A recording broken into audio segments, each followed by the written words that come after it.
Salam Kamir, kekaguman ilahi mengarah pada iman dan rahmat.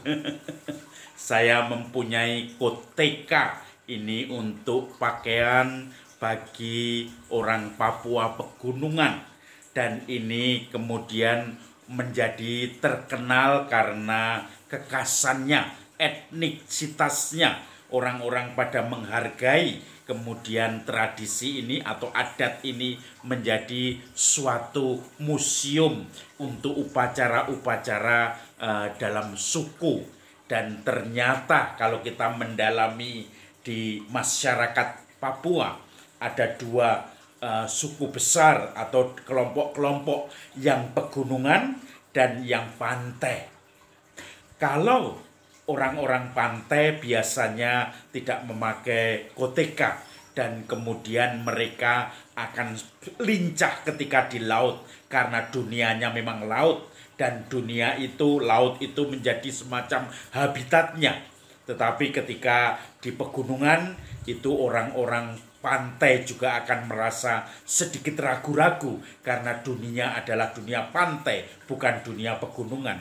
Sementara ketika orang-orang pegunungan naik perahu, mereka juga akan ketakutan. Saya mempunyai teman ketika berkunjung ke daerah-daerah naik perahu di laut bebas. Orang gunung dia memegang dengan kencang perahu itu karena apa? Takut jatuh karena bukan habitatnya. Maka ternyata sendiri-sendiri. Kebiasaan orang di laut, dia akan tenang di laut, tetapi akan merasa tidak nyaman ketika di daerah pegunungan. Sebaliknya daerah-daerah pegunungan juga akan merasa tenang di hutan-hutan di pegunungan untuk berburu, untuk mencari apapun. Tetapi dia tidak akan nyaman ketika di pantai, ketika harus mencari kepiting dan kemudian harus naik perahu-perahu itu. Itu kekasannya. Saudara-saudari yang terkasih, Injil hari ini juga bicara, Injil dari Yohanes bicara tentang perahu, tentang nelayan. Ketika setelah Yesus melipat gandakan roti, kemudian Yesus pergi ke gunung. Dan pagi-pagi buta, para murid turun, mereka menyeberang lewat dengan perahu untuk menuju ke Kapernaum. Tetapi Yesus tidak bersama mereka. Ketika mereka mendayung 2-3 mil, ada angin sakal, angin besar, ada gelombang. Mereka kebanyakan sudah nelayan, tetapi ketakutan juga. Petrus, Andreas, Yohanes, Yakobus, juga Filipus. Mereka semua, Thomas itu juga nelayan. Tetapi mereka semua ketakutan. Mungkin karena angin sakalnya terlalu besar. Mereka yang biasa di pantai, di laut pun akhirnya juga tegang, merasa ketakutan, merasa tidak tenang. Di mana Tuhan tadi? Karena mereka baru ingat ketika goncangan angin ombak itu menerpa perahu mereka. Di mana Tuhan? Di mana Yesus? Saudara-saudari yang terkasih, untuk suatu saat Yesus muncul berjalan di atas air, dan kemudian mereka semua merasa melihat Yesus itu. Tetapi di Injil lain, Injil yang bukan Yohanes, itu dikatakan bahwa pertama kali mereka melihat itu hantu. Ketika Yesus berjalan di atas air, mereka teriak, itu hantu. Tetapi kemudian orang-orang mengatakan setelah Yesus masuk ke perahu, Tuhan. Maka kemudian ketika Yesus akhirnya berjalan di atas air dan masuk ke perahu, kemudian semua menjadi reda dan orang-orang, para murid merasa tenang, merasa damai, perahunya menjadi tenang, tidak terombang-ambingkan lagi. Yang tadinya Petrus, Andreas, Yohanes, Yakobus, Thomas, orang-orang yang akrab dengan pantai itu pun ketakutan saking dahsyatnya gelombang itu, angin itu, sehingga mereka baru mengingat mana guru, mana Tuhan. Ternyata Yesus muncul berjalan di atas air. Yang di Injil lain mengatakan itu hantu, tetapi kemudian mereka pelan-pelan Tuhan.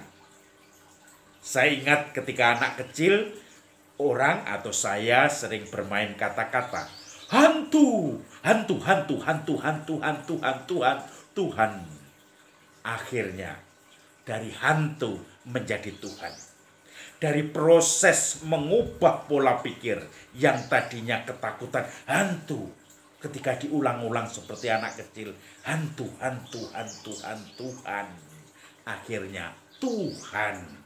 Dan Tuhan itu yang kemudian menjadi peneduh dan penenang, membuat tenang jiwa kita ketika kita sedang kacau, ketika kita sedang merasa terombang-ambingkan. Maka saudara-saudari yang terkasih, dari hantu menjadi Tuhan ini membutuhkan proses penyadaran diri, proses pertobatan, proses pola pikir yang harus berubah. Kalau saya teringat bagaimana ada seorang teman yang dulu ditugaskan, seorang Romo ditugaskan di Wagete, di pedalaman Papua.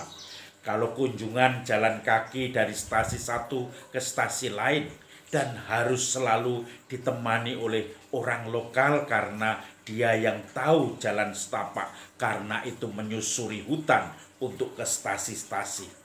Tetapi ada satu Romo suatu saat merasa yakin, sudah biasa saya ke situ, sudah tidak usah ditemani. Pada pagi hari berjalan tidak ada masalah. Tetapi ternyata dia masuk ke hutan yang kemudian hanya berliku-liku, mutar-mutar tanpa sadar. Pada saat siang matahari sudah masih nampak, dia masih oke.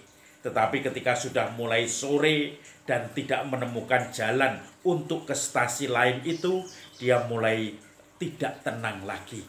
Tadinya tenang, mulai tidak tenang. Mulai melihat hantu ketakutan di situ. Kalau orang Papua mengatakan suangge, tetapi hantu ini kemudian mulai menyelimuti dia. Dia ketakutan dan bahkan ketika gelap, sudah tidak ada cahaya lagi, sudah tidak tahu utara, selatan, barat, timur, karena matahari yang sebagai patokan sudah terbenam. Maka Romo itu kemudian meraba-raba berjalan dan akhirnya sampai merosot di suatu jurang yang kedalamannya 6 meter. Dan dia mulai bangun pelan-pelan karena penuh dengan kegelapan, mulai berjalan, terus berjalan dia. Dia mencoba mengubah hantu tadi menjadi Tuhan. Maka kemudian dia memaksakan diri. Petunjuk pada malam hari adalah cahaya terang, akan jelas dari kejauhan.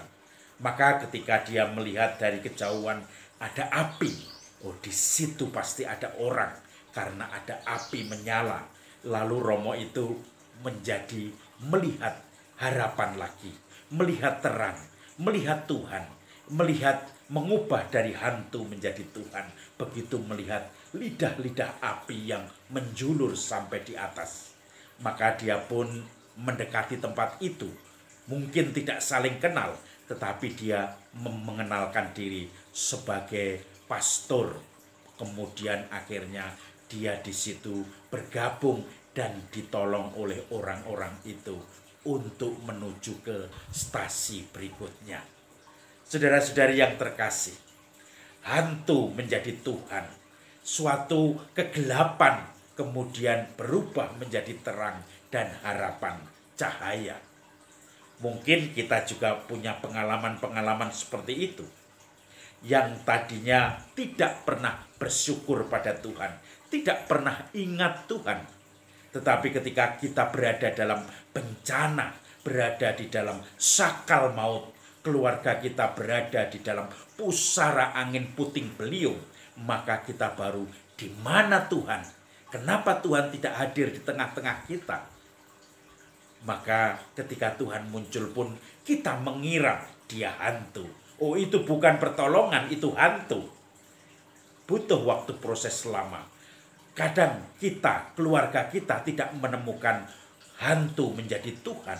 tetapi tetap hantu, hantu, hantu, hantu terus karena tidak mengolah, tidak mau menemukan jalan keluar, hanya berantem, hanya mau menangnya sendiri. Tetapi ketika kita sudah menemukan hantu, berproses menjadi Tuhan, mengubah pola pikir kita yang tadinya hanya menyalahkan orang lain, kita mulai merefleksikan diri. Yang tadinya hanya selalu membutuhkan pertolongan orang lain, kita mulai membantu menolong orang lain. Yang tadinya hanya berpikir aku yang harus dipahami, aku yang harus didengarkan, sekarang kita mulai memahami orang lain, mendengarkan orang lain. Itulah proses hantu menjadi Tuhan, sehingga akhirnya kita bisa terbuka mata batin kita untuk menerima terang Tuhan, dan akhirnya di situ kita merasa terbuka, membuka pola pikir bahwa semua bukan berpusat pada saya, egosentrisme, tetapi kepada orang-orang lain. Kita harus membuka diri, memberi perhatian pada orang lain, memaafkan orang lain, memahami orang lain, dan akhirnya kita pun bisa semakin diberkati dengan membuka diri. Salam Kamil, kekaguman ilahi mengarah pada iman dan rahmat.